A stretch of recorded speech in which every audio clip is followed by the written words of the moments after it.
సిద్దిపేట జిల్లా గజ్వేల్ పట్టణంలో కాంగ్రెస్ పార్టీ బలపరిచిన అభ్యర్థి వంటేరు కొండలరెడ్డి 20వ వార్డు కౌన్సిలర్గా పోటీ చేస్తున్నానని తెలియజేశారు. ఈ సందర్భంగా వారు మాట్లాడుతూ ఎల్లవేళల్లో ప్రజల మధ్యలో ఉండి ప్రజలకు ఎలాంటి ఇబ్బందులు ఉన్నా ప్రభుత్వానికి తెలియజేసి పరిష్కరిస్తానని అన్నారు.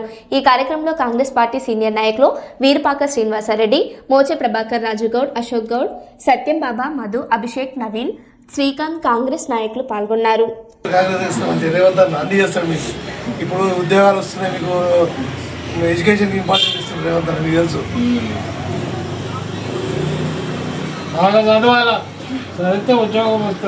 ఎలక్షన్ల భాగంగా 20 వార్డులో కాంగ్రెస్ పార్టీ బలపరిచిన అభ్యర్థి కొండలరెడ్డి గారికి మద్దతుగా ప్రచారంకి వచ్చినాం.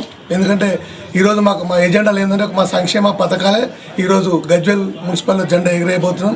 ఎందుకంటే గత ప్రభుత్వాలు హామీలు ఇచ్చిరని ఏది కూడా నెరవేర్చలే.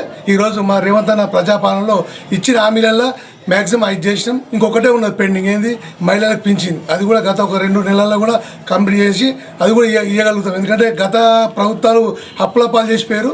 దాన్ని ఒక్కొక్కటిగా దశల వారిగా మా రేవంత్ అన్న అభివృద్ధి చేస్తుండు. ఈరోజు అందరూ గమనించవచ్చు. ఏంటంటే మేము గెలిచిన ఒకరు తెల్లారి రోజే ఉచిత బస్సు ఇచ్చినాము.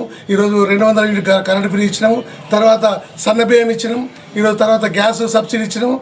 ఆరోగ్యశ్రీ 10 లక్షలు చేసినాం. ఎందుకంటే ప్రజల కోసం ఉన్న పాలించిన పార్టీ ఏంటంటే కాంగ్రెస్ పార్టీ. కాబట్టి ఈరోజు ఎక్కడ పోయినా ఏ ఇంట్లో కూడా ఏంటంటే కంపల్సరీ మేము అధికారం ఉన్న పార్టీ, మాకు సంక్షేమ పథకాలు అందాయి కాబట్టి కాంగ్రెస్ పార్టీకి బలపరిచి అభ్యర్థిగా ఓటేసి గెలిపిస్తామని చెప్తున్నాం. ఇంకోటి కూడా మేము ఇంకోటి మర్చిపోయినాం. ఏంటంటే 10 సంవత్సరాల అధికారంలో కేసీఆర్ ఒక్కనాడు కూడా ఒక రేషన్ కార్డు ఇవ్వలేదు. కానీ ఈరోజు మా రేవంత్ అన్న రేషన్ కార్డు 100% ఇచ్చింది. రేషన్ కార్డు ఇచ్చిండు. రేషన్ కార్డులకి చాలామంది కూడా, ఎందుకంటే వాళ్ళకి జాబ్లలో కానీ లేకపోతే కుటుంబంలో కానీ ఏదైనా బియ్యంకో కానీ ఇబ్బంది ఉండేది. ఈరోజు ఎవరు రేషన్ కార్డు వాళ్ళకి సపరేట్ చేసుకొని కూడా రేషన్ కార్డు ఇచ్చుతూ ఇమ్మీడియట్లీ సన్న బియ్యం సాంక్షన్ చేసిండు. అదొకటి అదృష్టం. ఏంటంటే ప్రజలకు ఇదొకటి గమనిస్తారు. ఎందుకంటే గత ఉన్న కౌన్సిలర్ కూడా పేరుకే తప్ప ఏం చేయలేదు.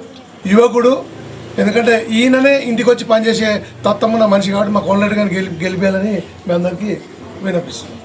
అదేవిధంగా 20వ వార్డు ప్రజలకు నేను తెలియజేస్తుంది ఏమనగా, అందరి మధ్యలో నేను ఇక్కడే ఉంటూ ప్రజలకు ఏ చిన్న అవసరాలున్నా, మున్సిపల్లో ఏ చిన్న ఇబ్బందులు ఉన్నా కానీ దగ్గరుండి అందరికీ ఏ పనులలో ఇబ్బంది కలగకుండా మీ అందరికీ సేవ చేసుకుంటాను.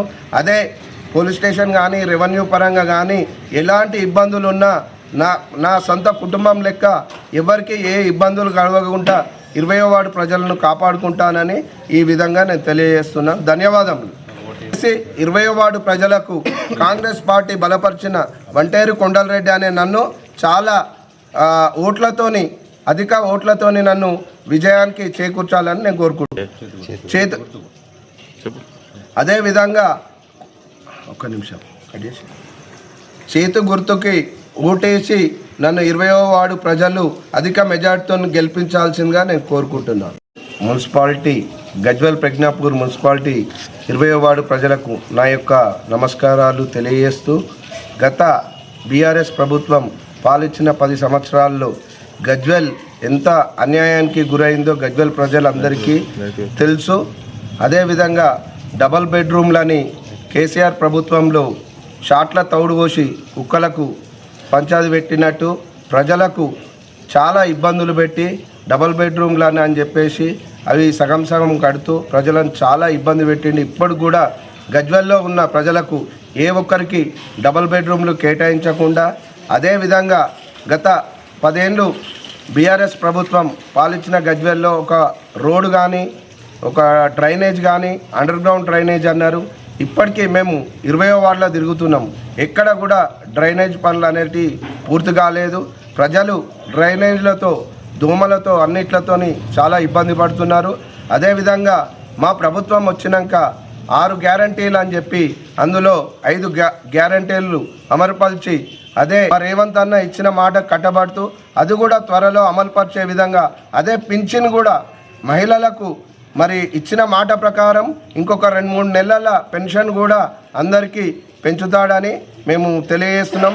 ఈ సందర్భంగా దయచేసి రాబోయే కాలంలో గజ్వేల్ ప్రజ్ఞాపూర్ మున్సిపాలిటీలో జరిగే మున్సిపల్ ఎన్నికల్లో కాంగ్రెస్ అభ్యర్థులను బలపరిచిన క్యాండిడేట్లను భారీ మెజారిటీతో గెలిపించి ప్రభుత్వం పైన ఉన్నది కాబట్టి కాంగ్రెస్ ప్రభుత్వంతోనే అభివృద్ధి జరుగుతుందని నేను ప్రజలను కోరుకుంటున్నాను. అదేవిధంగా 20వ